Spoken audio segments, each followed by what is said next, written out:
नमस्कार. श्री स्वामी समर्थ सर्वांना. बघा, 3 जून 2026 वार बुधवार या दिवशी संकष्टी चतुर्थी आली आहे आणि ही संकष्टी चतुर्थी अधिक महिन्यात येत असल्यामुळे या चतुर्थीला अधिक महत्त्व प्राप्त झालं आहे. अधिक महिना हा 3 वर्षातून एकदाच येत असतो आणि ही संकष्टी चतुर्थी देखील 3 वर्षातून एकदाच येत असते.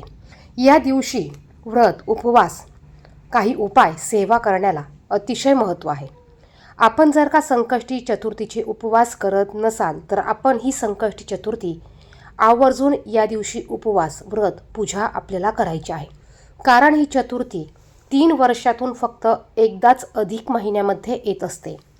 अधिक महिन्यात भगवान श्री हरी विष्णू यांच्या पूजेला महत्त्व आहेच. त्याचप्रमाणे या महिन्यात येणाऱ्या या संकष्टी चतुर्थीच्या दिवशी गणपती बाप्पांच्या पूजेला देखील विशिष्ट महत्त्व आहे. या दिवशी आपण आपल्या इच्छापूर्तीसाठी, आपल्या अडचणी दूर करण्यासाठी, आपल्या कामातील अडथळे दूर करण्यासाठी भरपूर असे उपाय, सेवा करू शकतो. आजच्या व्हिडिओमध्ये आपल्याला अत्यंत प्रभावी असा एक उपाय करायचा आहे. हा उपाय केल्याने शत्रू तुमच्या समोर लोटांगण घालेल, इतका प्रभावी असा हा उपाय आहे. हा उपाय आपल्याला संकष्टी चतुर्थीच्या दिवशी सकाळीच करायचा आहे. आता या दिवशी आपल्याला उपवास करायचा आहे. गणपती बाप्पांची आधी पंचोपचारे पूजा करून घ्यायची आहे. त्यांना हळदी, कुंकू, अक्षदा, दुर्वा, लाल फूल, जास्वंदाचं फूल, त्याचप्रमाणे गुळ खोबऱ्याचा नैवेद्य किंवा तुम्ही मोदकाचा नैवेद्य दाखवू शकतात आणि संपूर्ण दिवसभर उपवास धरायचा आहे. संध्याकाळी चंद्रोदय झाल्यानंतर चंद्राचं दर्शन घेऊन, चंद्रदेवाला अर्घ्य देऊन आपल्याला गणपती बाप्पांना नमस्कार करून, आरती करून उपवास सोडायचा आहे. संकष्टी चतुर्थीचा उपवास चंद्रोदय झाल्यानंतरच सोडायचा असतो. त्याचप्रमाणे या दिवशी आपण गणपती बाप्पांच्या मूर्तीवर गणपती अथर्वशीर्षाचं पठण करून आपल्याला अभिषेक घालायचा आहे आणि हे अभिषेक घातलेलं पाणी, तीर्थ घरातील मुलांना प्यायला द्यायचं आहे. यामुळे मुलांच्या बुद्धीत, स्मरणशक्तीत वाढ होते आणि बाकीचं तीर्थ तुम्ही प्यायच्या पाण्यामध्ये टाकू शकतात. त्याचप्रमाणे आपण जो उपाय करणार आहोत, हा उपाय आपल्याला आपली देवपूजा झाल्यानंतर सकाळी करायचा आहे.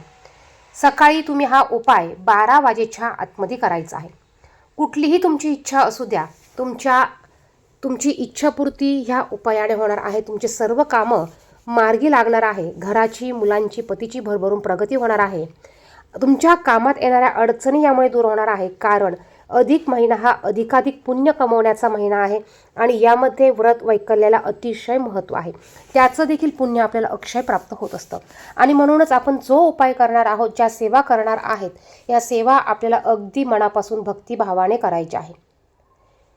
जरी तुम्हाला सकाळी गणपती अथर्वशीर्ष म्हणायला जमलं नाही तरी तुम्ही दिवसभरात केव्हाही गणपती अथर्वशीर्ष म्हणा. ओम गण गणपतये नमः या मंत्राचा 108 वेळा तुम्हाला जप करायचा आहे. त्याचप्रमाणे बघा, आता हा उपाय कसा करायचा. हा उपाय तुम्हाला सकाळी करायचा आहे आणि तुम्हाला या दिवशी रुईच्या झाडाचं पान घरी घेऊन यायचं आहे. आता हे पान कसं आणायचं, नुसतं तोडून आणायचं का तर नाही. तुम्हाला सकाळी देवपूजा झाल्यावर 1 तांब्याभर पाणी घ्यायचं आहे. त्यात गुळाचा खडा टाकायचा आहे आणि हे गुळ मिश्रित पाणी तुम्हाला जिथेही रुईचं झाड असेल तिथे जाऊन त्या रुईच्या झाडाला अर्पण करायचं आहे. हे करत असताना आपल्याला ओम गण गणपतये नमः, ओम गण गणपतये नमः हा मंत्र म्हणायचा आहे. बघा, रुईच्या झाडाच्या मुळाशी, खोडाशी गणपतीचा वास असतो आणि रुईच्या झाडाचा पानामध्ये लक्ष्मी देवीचा वास असतो. म्हणून ह्या झाडाला इतकं महत्त्व प्राप्त झालं आहे. आपल्या हिंदू धर्मात अशी कितीतरी झाडं आहेत की त्या झाडांना काहीतरी दैवत्व किंवा आपल्या धार्मिकदृष्ट्या त्या झाडांना महत्त्व प्राप्त झालेलं आहे आणि म्हणूनच त्या झाडांचा वापर आपण पूजेमध्ये काही उपायांसाठी करत असतो. तर आपल्याला तिथे गेल्यावर, पाणी अर्पण केल्यावर आपल्याला नमस्कार करायचा आहे आणि झाडाला सांगायचं आहे की मी तुझं एक पान माझ्या ह्या इच्छेसाठी, म्हणजे तुम्हाला इच्छा बोलायची आहे, ह्या इच्छेसाठी घेऊन जात आहे. त्यासाठी मला आज्ञा द्या, मला तुम्हाला तोडण्याचं परमिशन द्या. मी तुमचं झाडाचं पान तोडत आहे, त्याबद्दल मी तुमची क्षमा प्रार्थना मागते आणि मला हे पान न्यायचं आहे, तर ते नेण्यासाठी तुमची परवानगी हवी आहे. असं तुम्ही तुमच्या भाषेत बोलायचं आहे. त्यानंतर एक चांगलं पान तुम्हाला तोडायचं आहे आणि ते घरी आणायचं आहे.